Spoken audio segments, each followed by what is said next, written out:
Hey guys, TFisher88 here with another figure review. And yes, it is another figure that I got at G-Fest, seeing as though I've got a bunch of figures at G-Fest. Anyway, here it is. Mechagodzilla 1993 from Godzilla vs. Mechagodzilla from 1993. And no, this is not Mechagodzilla 2. I don't see where you people get Mechagodzilla 2 from for this guy, because he's in his own, universe, his own continuity. He is not from the Showa series, so there is no way that he can be Mechagodzilla 2. He is his own Mechagodzilla. So, the only Mechagodzilla 2 there is the Mechagodzilla from Terror of Mechagodzilla. So, yeah, this is Mechagodzilla.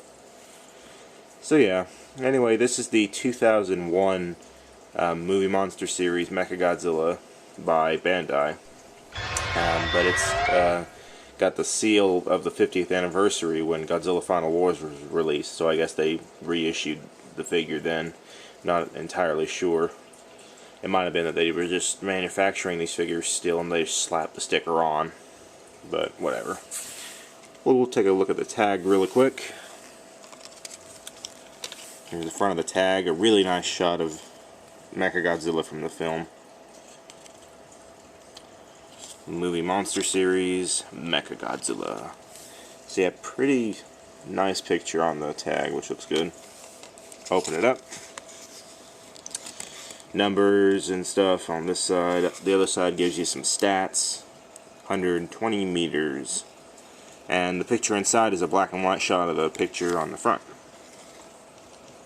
Mechagodzilla. In the back, there's the sticker I was talking about, and Godzilla. Nice shot of Godzilla back there. Movie monster series. So yeah, pretty. It's a normal fold tag, but it's got a nice picture on the front.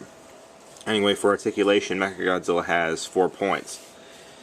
Both arms rotate 360. Darn it. No problem. The head rotates 360 with ease. And believe it or not, his little tail can rotate 360. At first I thought it was a glue seal, but I guess it wasn't, and if it was really easy to break, but I couldn't tell. So yeah, 4 points for articulation, pretty good. I think the bigger 8-inch Mechagodzilla has some more articulation. I saw a review and I think it has leg articulation or knee articulation, ankle articulation, something like that, but I'm not entirely sure. I'd have to go back and look at the review again, but yeah. This figure was originally released in 1998, part of the Godzilla Island series. You can tell because on the bottom of the foot it says 1998 when, that series came out. So this is the actually the third repaint, the second being from the Daikaiju series. But I like this one the best, to be honest. I don't know why. This was the one I'd been hunting for, and I got it at G-Fest for a pretty good price. I'll get to that at the end. But detail on this guy is pretty good. He's a robot, so he has robot detail, as you can see. There's honestly really not a lot to talk about when it comes to the detail on a robot. But it's really nice. Things are etched in. Feet look good. Even the bottoms of the feet look really good. So, yeah, that's cool. Arms look good. Yep. Almost knocked the camera over then. Not good. Hands look good. The arms look really nice. Stuff etched in there. Chest here looks really good, as you can see. Very nicely done. Neck, stuff etched in there. Face looks really nice. That's the one thing I really like about this. And then there's like a lot of stuff etched in on the head, which looks really, really nice. You can see that. Probably can't, but yeah, the head's got a bunch of stuff etched in. Really looks mechanical and cybernetic, so. And of course the spines. And even got the the rocket things, you know, where the rockets would shoot out for to where you can fly. So this look good. So all the spines look good. Mechagodzilla, this Mechagodzilla had smaller spines than Godzilla, which was neat. What I like about this Mechagodzilla is that it has such a simplistic design, but that's what makes it so awesome. I mean, when you compare it to the Showa Mechagodzilla and Kiryu, I mean, he's the simplest looking one out of all three of them. But yeah, the paint job's pretty good. He's mostly this sort of dull silver, almost gray. It's kind of metallic looking. And he's got some black highlights here and there, if you can see, like on the neck here. And even the spines have it. So there's not really a lot to say about the paint job, except that it looks pretty good. And, you know, the eyes are kind of yellow, but they're more of a golden dandelion color, I guess. But yeah, they look really good. I can't complain. So, yeah, this guy's got a really nice paint job. Looks pretty accurate. So, yeah. Here he is with his Bandai Creation counterpart. I just wanted to show you the differences really quick. This Mechagodzilla, the Bandai Creation one, is mostly silver, while this one is sort of a darker color. I really don't know which one I like better. If you look at the tag, then this one kind of looks a little more accurate, but this one's got shading on it, which I think the actual one in the movie did. I'm not entirely sure, but I don't know. This one's got thicker arms. This one's got thinner arms. This one's got bigger feet, smaller feet. This one's basically just bulkier than this one completely. Take a look at the side real quick. This one's got a thicker tail. Spines are a little bit bigger. Head's a little bigger, I guess.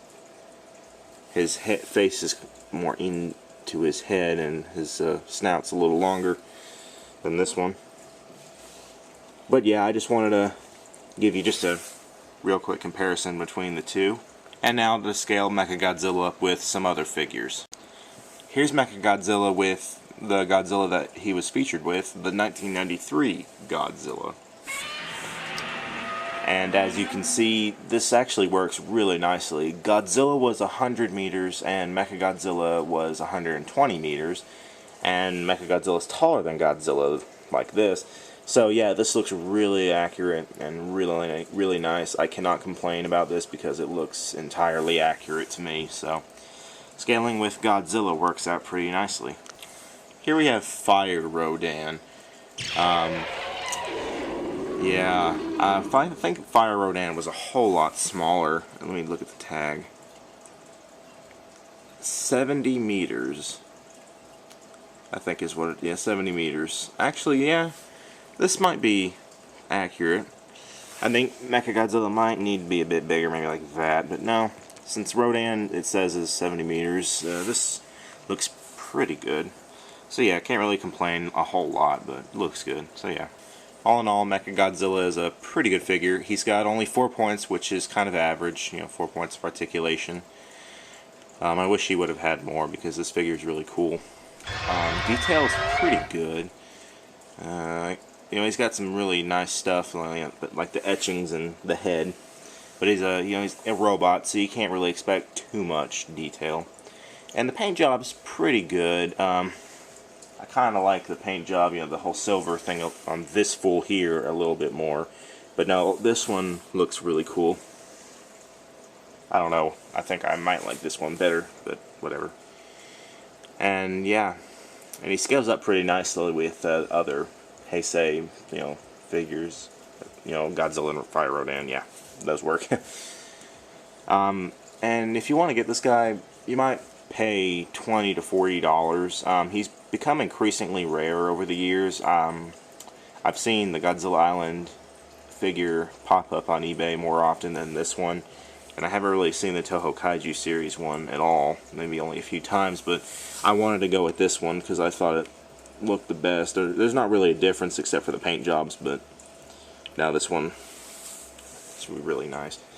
So yeah, you can find them on eBay or another site that sells kaiju figures. But yeah, Mechagodzilla is an awesome figure. Definitely recommended to Godzilla and kaiju fans. And if you're a toy collector and you're after something that's kind of getting rare, I suggest this because it's starting to get scarce. So yeah, I recommend it to all the things I just said. So I really like it. It's really cool. So yeah. Anyway guys, I hope you enjoyed this review, and until next time, I'll see you.